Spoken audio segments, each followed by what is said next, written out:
Fermín López, 21 ans, milieu de terrain du Barça et convoqué avec la sélection espagnole pour l'Euro, est un jeune crack à prendre en compte sur le long terme. Dans cette vidéo, je vais vous expliquer pourquoi, selon moi, Fermín López est un joueur qui sera un phénomène mondial, un vrai crack sur les prochaines saisons. Comment Hansi Flick planifie sa transformation complète pour devenir un joueur complètement complet, un vrai crack, un vrai numéro 10, et c'est ce que nous verrons tout de suite. Déjà pour commencer, si Fermín López n'est pas pour l'instant considéré comme un vrai phénomène, un vrai crack mondial malgré cette saison incroyable avec le Barça, c'est tout simplement parce qu'il y a des joueurs comme Pedri, Gavi, Lamine Yamal ou Cubarsí qui eux aussi jouent au Barça mais qui ont débuté à 16, 17, 18 ans alors que lui a débuté à 20 ans. Il a été en prêt à Linares en 3e division espagnole lors de la saison 2022-2023. Il est revenu au Barça avec Xavi. Il a été en pré-saison avec l'effectif, il a impressionné tout le monde, notamment son but face au Real Madrid lors de la victoire 3-0 du Barça face au Real Madrid en pré-saison. Et à partir de là, il n'a plus quitté l'équipe première. Il a impressionné beaucoup de monde au sein de l'effectif du Barça, au sein de la direction. Mais comme je l'ai dit, pour moi, Fermín est un vrai crack mondial, un vrai crack du futur aussi. Mais au niveau mondial, il ne jouit pas encore de la reconnaissance de joueurs comme Lamine Yamal, Cubarsí, Gavi ou Pedri. Le manque de hype autour de Fermín est tout simplement dû au fait qu'il ait été en 3e division à Linares et ne soit pas passé immédiatement du Barça Athletic à l'équipe première comme l'ont fait Cubarsí, Lamine Yamal ou Gavi par exemple. Et du coup, au niveau médiatique, il passe derrière ce genre de joueurs. Et en plus, selon les gens, dans leur tête, Pedri est le titulaire indiscutable du Barça lorsqu'il est en forme et du coup Fermín n'est que son remplaçant. Mais selon moi, les gens se trompent. Fermín a le niveau pour être titulaire au Barça, il a le niveau pour vraiment s'imposer au Barça, il a tout ce qu'il faut, il a le dribble, la technique, il frappe de loin, il met des buts, il fait des passes décisives, il a de l'énergie, il court partout, il est un joueur box-to-box aussi, alors que de base c'est un numéro 10, donc il a beaucoup de qualités, mais malheureusement on vit dans un monde où si t'as pas de tatouage, si t'as pas vraiment de hype, si j'en parle pas beaucoup de toi et que tu fais pas la une dans les réseaux sociaux et tout, les gens ont du mal à te considérer. Et justement, le fait qu'il y ait l'Euro, qu'il ait été convoqué pour l'Euro par Luis de la Fuente, sera pour moi un moyen pour nous, spectateurs, de voir Fermín briller. Même si de base, il ne part pas titulaire indiscutable avec la sélection espagnole, il va vraiment briller lorsqu'il aura des minutes de jeu et pour moi, il va finir par convaincre tout le monde lors de cet Euro 2024. Et l'expérience importante engrangée cette saison sous le Barça de Xavi sera très utile à Fermín durant cet Euro. Il a mis 12 buts et réalisé 4 passes décisives en 40 matchs cette saison avec le Barça. Il a joué en tant que numéro 10 derrière l'attaquant Lewandowski. Il a aussi joué en tant que faux ailier gauche. Il est vraiment un joueur complet, un joueur polyvalent. Et dans le football actuel, dans le football mondial, c'est très important, c'est primordial pour un joueur d'être polyvalent. Et Fermín est capable d'être polyvalent et il est toujours bon, peu importe là où on le fait jouer. Donc pour moi, c'est un joueur complet du présent, du futur, un joueur vraiment à prendre en compte. Pourquoi je défends autant Fermín López? Tout simplement parce qu'aujourd'hui, dans le football actuel, il y a des joueurs qui ont son niveau ou qui sont un peu plus forts quand même, comme Musiala, Florian Wirtz, Gavi, Pedri ou peut-être Zaïre Emery, mais c'est pas vraiment le même profil. Ce genre de joueurs-là ont plus de hype, les gens parlent beaucoup plus d'eux, mais Fermín López est un joueur qui a autant de talent que tous ces joueurs que je viens de citer, mais lui, on ne le met pas en avant.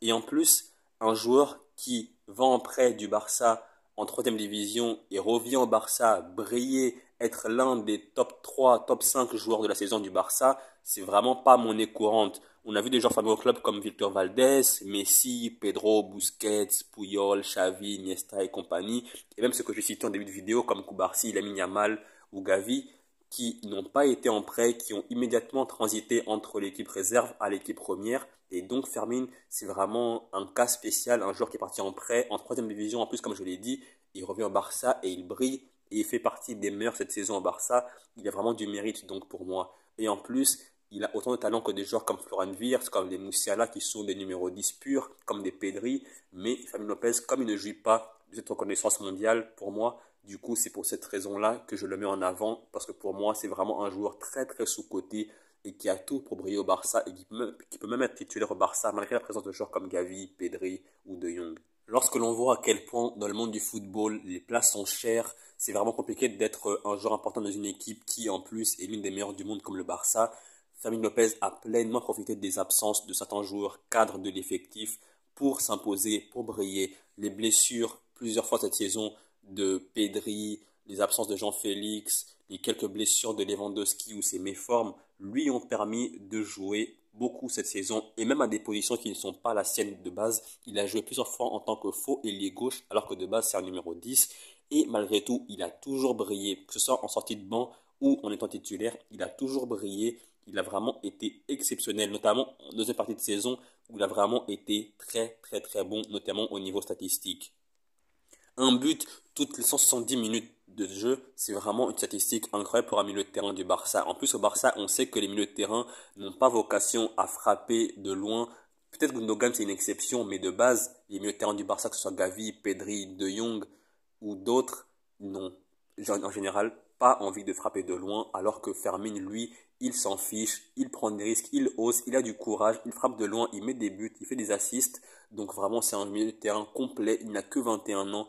Et vraiment, je crois que lui, c'est un joueur d'avenir. C'est un joueur du présent, du futur. C'est vraiment un joueur, un vrai crack, un vrai talent générationnel qu'on a là au Barça. Et je sais que c'est bien de regarder les talents de l'étranger, les Florent Wirtz, les Musiala, comme j'ai cité tout à l'heure. Mais le Barça a déjà à la maison un joueur formé au club en plus, qui est là, présent dans l'effectif, avec un bas salaire. On sait que le Barça a des problèmes économiques.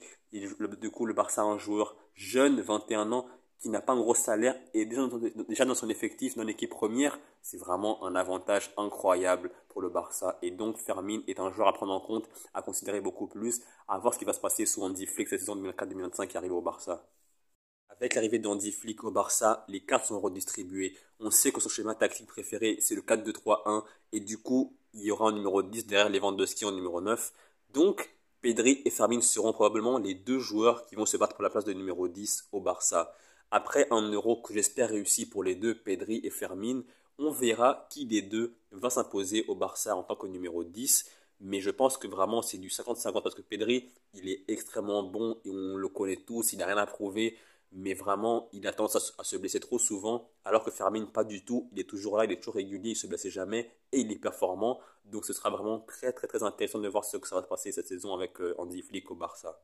Et lorsque l'on voit les performances et les statistiques de Thomas Müller sous Hansi Flick au Bayern Munich entre 2019 et 2021, 29 buts, 40 passes décisives, très influent dans le jeu, on pense que Thomas Müller, qui a été brillant sous Hansi Flick, et ben ça va être pareil pour Fermin ou Pedri, qui seront titulaires. L'un des deux sera titulaire au Barça sous Hansi Flick. Mais bon, on verra. Pedri, comme je l'ai dit, a tendance à se blesser très souvent. Fermin ne se blesse quasiment jamais et est toujours performant. Ce sera vraiment du 50-50 entre les deux.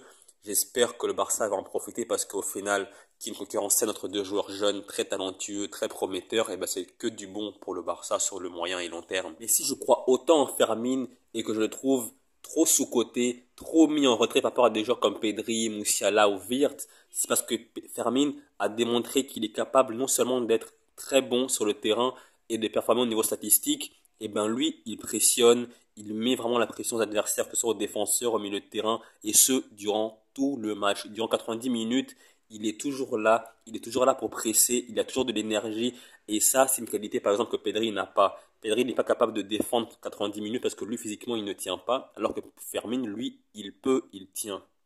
Et on sait tous que le football de Hansi Flick, ça demande une énergie incroyable. Le football de Hansi Flick est très, très, très, très, très énergivore. On sait donc que Fermin n'aura aucun souci sous Hansi Flick. Il a justement toutes caractéristiques physiques, techniques pour briller avec Hansi Flick. Et je pense que sur le moyen et long terme, tout le monde sera d'accord pour dire que Fermin est un vrai crack générationnel, un vrai talent rare. Et j'espère que les blessures ne vont pas l'atteindre et que du coup, il pourra briller, performer au plus haut niveau avec le Barça. Fermin sera-t-il le Thomas Müller de Hansi Flick au Barça? Seul l'avenir nous le dira. En tout cas, pour l'instant, Fermin est très prometteur. Il est très très bon, mais il y a la concurrence énorme au Barça. Pedri, qui est en forme en ce moment, qui va jouer l'Euro avec l'Espagne probablement en tant que titulaire indiscutable dès le début de la compétition. Fermin sera son remplaçant, mais sur le moyen et long terme, il y a moyen que Fermin puisse déloger Pedri au Barça. Aujourd'hui, c'est quasiment mission impossible parce que selon les gens, et pour l'instant pour Hansi Flick, je crois que Pedri passe devant. Mais comme on sait que Pedri n'est pas fiable physiquement, Fermin pourra en profiter pour justement lui ravir la place et jouer en tant que numéro 10. Mais en tout cas, ce que moi j'espère personnellement, c'est que Fermin brille sur le moyen et long terme et que Pedri ne se blesse plus et que les deux soient aptes à jouer pour le Barça. Et comme Fermin est de base un numéro 10 comme Pedri, Il peut malgré tout dépanner en jouant faux ailier gauche comme l'a fait Iniesta par le passé, comme l'ont fait d'autres joueurs. Même hier dans le match de l'Allemagne face à l'Écosse, on a pu voir Musiala et Wirtz beaucoup permuter, jouer au milieu de terrain en tant que numéro 10 ou à gauche en tant que faux ailier gauche.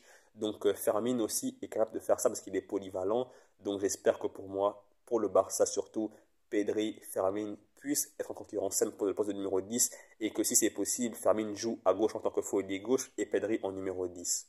Donc voilà, c'est la fin de la vidéo. J'espère que vous avez aimé la vidéo. Si c'est le cas, likez, commentez, partagez et surtout abonnez-vous. Pourquoi vous abonner? Tout simplement pour ne rien rater de la suite de mes vidéos. Salut et à la prochaine.